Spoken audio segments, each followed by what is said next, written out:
Hello everyone, this is Ganesh Joshi.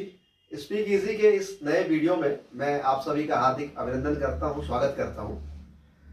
आज का जो ये वीडियो है पिछले वीडियो का ही कोरिजेंडम है क्योंकि पिछले वीडियो में कई मेरे मित्रों ने मुझे फ़ोन किया था कि उसकी जो साउंड क्वालिटी है और वीडियो क्वालिटी उतनी बेहतर नहीं आ पाई थी।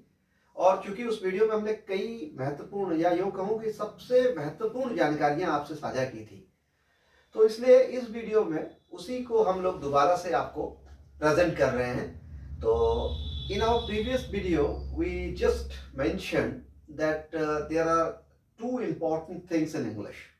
अंग्रेजी में हमने ये बताया था कि दो बड़े महत्व की चीजें होती है, एक आपका सब्जेक्ट और दूसरा आपका वर्ब।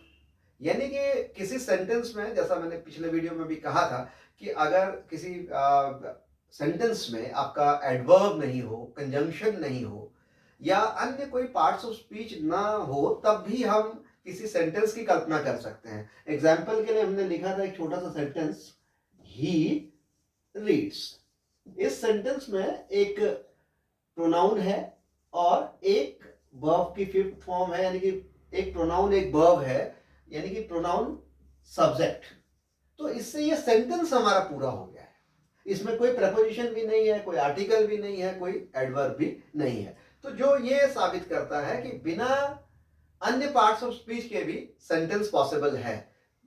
नाउ उसके बाद हमने डिस्कस किया था कि सबसे पहले first and foremost we have to learn our subjects, what our subjects are.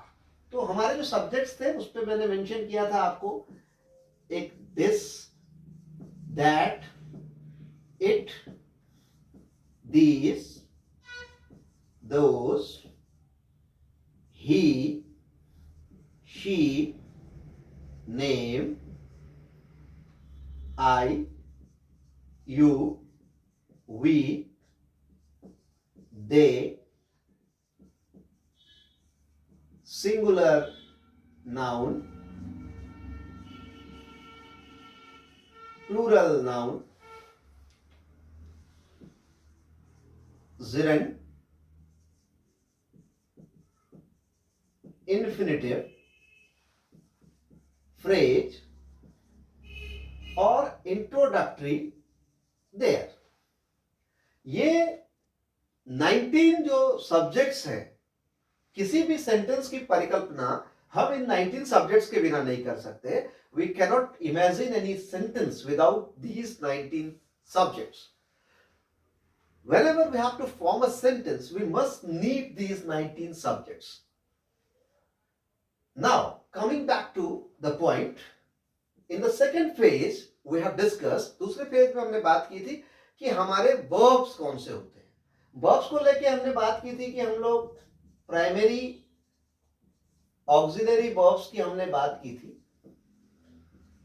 Primary auxiliary verbs ये कौन से होते हैं? ये हमारे पास एम, इज, आर, जो हम लोग बी से बनने वाले मानते हैं, डू, डज और डिड, हैज, हैव और हैड, ये हमारे प्राइमरी ऑक्सिलरी वर्ब्स होते हैं। इसमें हम has been, had been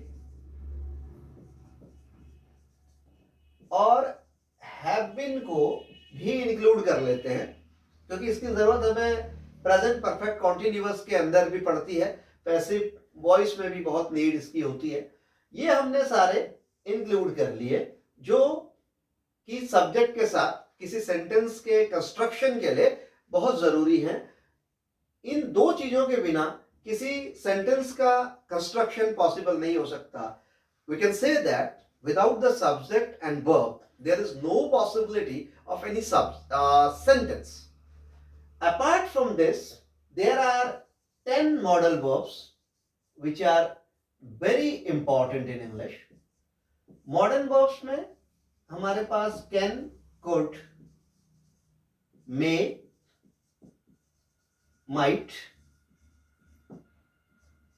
will, would, shall, should, must, and ought to, ये 10 मॉडल वर्ब्स हमारे पास होते हैं।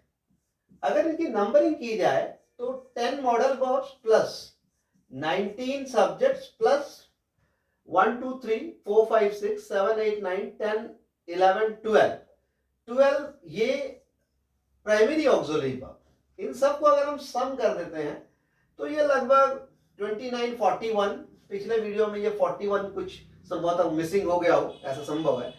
41 वर्ड्स की मैं बात करूं, अगर ये 41 वर्ड्स पे हमने कमांड हासिल कर ली तो हम बड़े ही अच्छे लेवल की अंग्रेजी गेन कर सकते हैं। बड़े आश्चर्य की बात आपको लगेगी, आपको लगेगा कि what a thing I am talking to you, but generally I can say that if you acquire all these 41 words, you will be able to use 30 to 40% English in a very fantastic way, whether it is a writing module or it is a speaking module or it's a listening module or it is a writing, reading, speaking, listening, whatever it is there.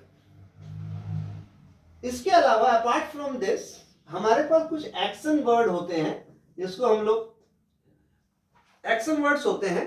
Action words से हमारा मतलब ये होता है कि वो word जैसे कि जो एक्शन वर्ड्स जो गो है, कम है, जिसको हम लोग वर्ब्स बोलते हैं, इसकी भी 5 फॉर्म्स होती हैं, V1, V2, V3, V4 और V5।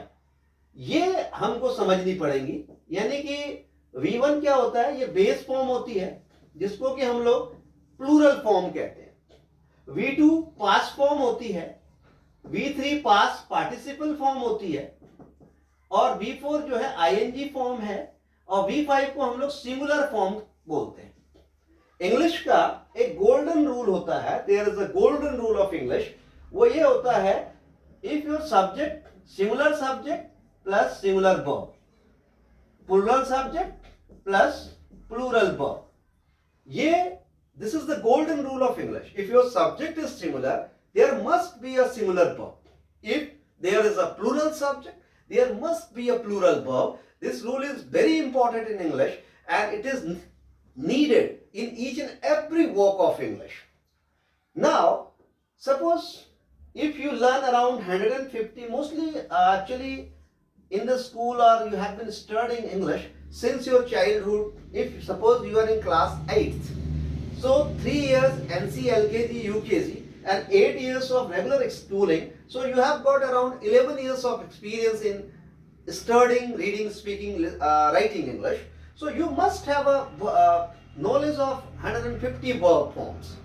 Now coming to back to the topic, that suppose that if you are not doing anything, suppose that we are talking about those people, those are not able still to know 150 verbs. So हम क्या कर सकते हैं कि उस स्थिति में हम इसको थोड़ा सा और ब्रॉडर सेंस में कर देते हैं। हम क्या करेंगे कि 300 वर्ब्स की फॉर्म को याद कर लेंगे, जो बहुत बड़ा काम नहीं है, बहुत आसानी से की जा सकती है। तो 300 वर्ब फॉर्म्स में होता क्या कि जनरली इसमें मोस्टली जो हमारी रेगुलर वर्ब्स होती हैं, इनमें ईडी लगा के इसका पास्ट फॉर्म और पास्ट पार्टिसिपल फॉर्म बहुत बढ़िया तरीके से ज्यादातर वर्बों की बन जाती है। कुछ एक्सेप्शनल केसेस होते हैं जो इरेगुलर वर्ब्स में, जहां पे वर्ब का फॉर्म चेंज होता है, वहां पे ईडी नहीं लगाया जाता, कई बार उसका पूरा वर्ड ही चेंज हो जाता है और कई बार अदर तरह के शब्द जैसे कि ईएन लगा देते हैं, इस तरह के चीजें होती हैं।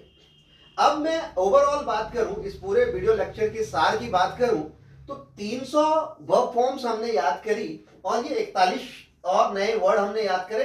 ये 341 वर्ड्स अगर हमने अक्वायर किए और इनको हमने सीख लिया कि कैसे हमको ये 341 वर्ड्स को यूज करना है, तो मैं ये दावे से कह सकता हूं कि 50 to 60% इंग्लिश अक्वायर हो जाएगी। दूसरी जो इंपॉर्टेंट बात यह है, 50 to 60% आपकी इंग्लिश अक्वायर हो जाएगी। दूसरी इंपॉर्टेंट बात क्या है कि अगर किसी सेंटेंस में, मान लीजिए एक सेंटेंस है, लेट मी एक्सप्लेन यू, एक सेंटेंस है, I am sitting on the chair. ये जो सेंटेंस है इसमें चेयर है, तो इस पे जो करेक्ट प्रपोजिशन है वो इन है, I am sitting in the chair. और लेकिन ये ऑन या इन ये दोनों वाक्य के मीनिंग को बहुत ज्यादा प्रभावित नहीं करते हैं। बट यदि मैं I am sitting in the chair की जगह I was sitting in the chair बोलता हूं तो इससे पूरा सेंटेंस का मीनिंग बदल जाएगा। यानी कि किसी सेंटेंस के मीनिंग में भी जो बेसिकली जो इंपैक्ट डालता है वो इंग्लिश का वर्ब इंपैक्ट डालता है। तो यूं कहा जाए, सिंपली अगर मैं ये कहूं कि English is nothing other than how to play with the verbs. चलिए, ये सारी बातें मैं उम्मीद करता हूं कि आप सबकी समझ में आ भी गई होगी और बड़े आसान तरीके से और आसान शब्दों में मैंने कोशिश की कि मैं अपनी सारी बातों को आप तक पहुंचा दूं। अब दूसरी एक महत्व की बात मैंने जो बोली थी वो ये बोली थी कि English is playing with the verb, कि इंग्लिश कुछ नहीं है, केवल वर्ब के साथ खेलना है। इसको मैं प्रोसीड करता हूं कि कैसे ये स्टेटमेंट जो है वो सही है। How is this statement is correct that English is nothing other than playing with the verbs. So for all these skills, and if you want to know all these tips from us, so continue, keep on watching our videos. In the next video I'll share this secret with you, and please kindly share and subscribe my channel. Thank you. Have a nice day.